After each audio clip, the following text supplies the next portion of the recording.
Hey everybody, it's David from Red Wagon Dioramas.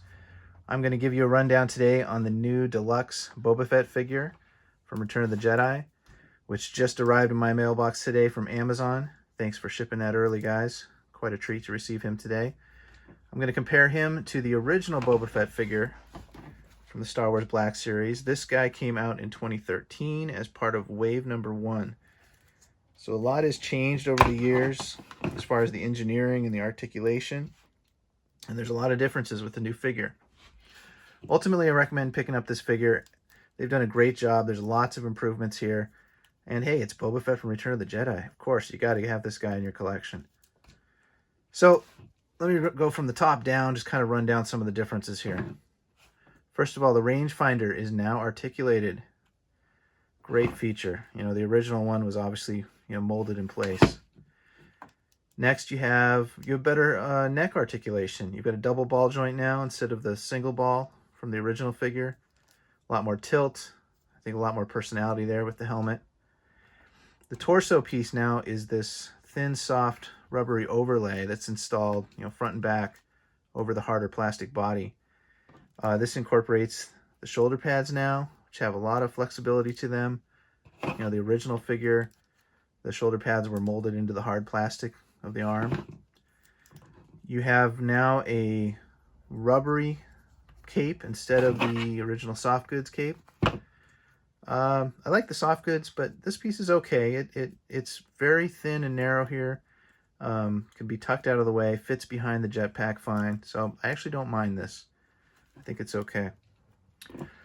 All right, going over arm articulation. Lots of improvement here on the arms. First of all, you have butterfly joints. We did not have butterfly joints on the original figure. This is something that Hasbro's been bringing to the Black Series figures recently. I love it. I think it's great. Next, they've given you double swivel points on both arms. So you've got a swivel above the elbow and below the elbow at the gauntlet on both arms. The original figure only had that double swivel here on the right arm where the hoses were to help you, prevent you from breaking those hoses. But now you've got it on both arms. Plus, they've switched the elbow here, and they've given you, if you rotate the gauntlet out of the way, you can get well over 90 degrees there with the elbow bend. So this is a big improvement over the original figure here. Just gotta be careful with those hoses. But a lot more range of motion here with the arms, with the butterfly joints and the elbows. Another improvement they gave us was they switched the hinge direction on the right hand. The trigger finger now goes up and down as it should for holding weapons. The hinge on the left hand is still in the direction of the palm, which actually makes sense if he's using his rocket. Kind of flip his hand down like that, shoot his rocket out, or his flamethrower effect, which this just pegs on like this. And that looks really cool. So anyway, arms much improved. One of the issues with the original figure, at the waist, you had these big hard plastic pouches here, and those things had no play in them at all, and you could not even really bend the legs up because they were in the way. The new figure, the pouches are off to the side a little bit more, and the whole belt actually is really just kind of floating there loose. It's a much softer rubbery material, but you can push it up or you can slide it down and you can rotate it to the left or the right. It basically accommodates whatever pose you want to do with the legs. So that's a big improvement. As far as the torso, you still get full rotation here, a decent amount of crunch back and forth. The original figure was good that way too. They'd had good crunch as well. It's just that those pouches would get in the way in some poses. Now onto the legs. They have switched this to a single jointed knee, and you really only get just over 90 degrees on the knee bend, whereas the original figure had the double jointed knees, and you could pull it all the way back there.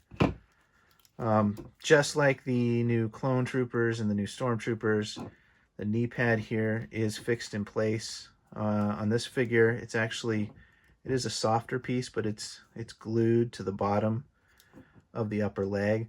So if you bend that knee and rotate it, that knee pad's not going to move, and that's going to look a little weird in some poses, like a kneeling pose.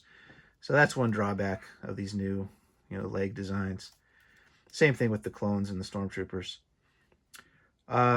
Ankles, you got good rock back and forth, and you have a decent amount of front and, a lot of back, a good amount of front. More front hinge than you had on the original. The original figure did not really move to the front very much, which can be a little bit out of balance with the jetpack on it. So it's good to be able to, put one leg back and rock that ankle forward a little bit to get him to stand up. Now, as far as accessories, I don't have the accessories of the original Boba Fett with me right now, but he came with his blaster and a smaller pistol with a holster and a jetpack. The new guy here, the deluxe version, has a jetpack and two versions of his blaster, grappling hook, and then the flame effect for his flamethrower. Jetpack is really well done. Colors are great. The rocket is a removable rocket feature. That's pretty fun. And he's got the same articulations with the with the jets like Jango Fett did. But now at least you get flame effects, so that's nice. You plug those in. And the backpack plugs in nice and tight. It's got 3 pegs here in the back. Just got to make sure that overlay piece is lined up with the harder, plastic torso. And it just plugs right in. Nice and solid. Doesn't feel like it's going to fall off at all.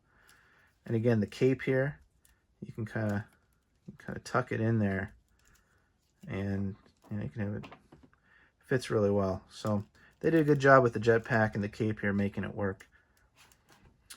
Like I said, the flamethrower effect, this is a really nicely done piece. The grappling hook, this is supposed to clip on his wrist here. It's really honestly too loose. It kind of falls off.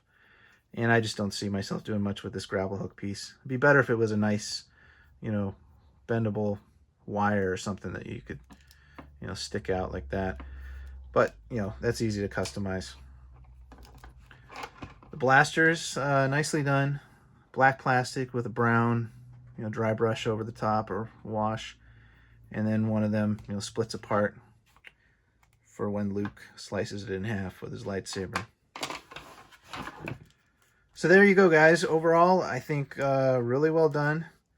I appreciate the elbows are better, the butterfly joints, the wrist on the trigger finger, the trigger hand, the added head articulation, the rangefinder.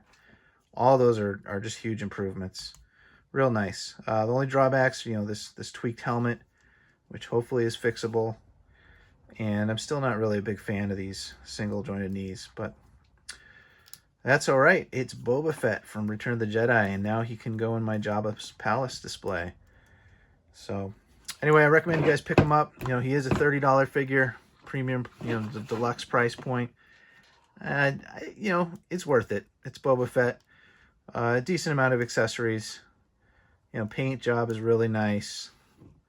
Overall, I'm really happy with this figure. So I hope you guys are all getting him, and share your pictures when you get them posed, and I'll see you on Instagram and Facebook and YouTube. And thanks for watching and all the support, guys. If you enjoyed this video, give me a like, share it around, and check out my channel for my other dioramas and other collection videos. Thanks for watching, everybody. May the Force be with you. Bye.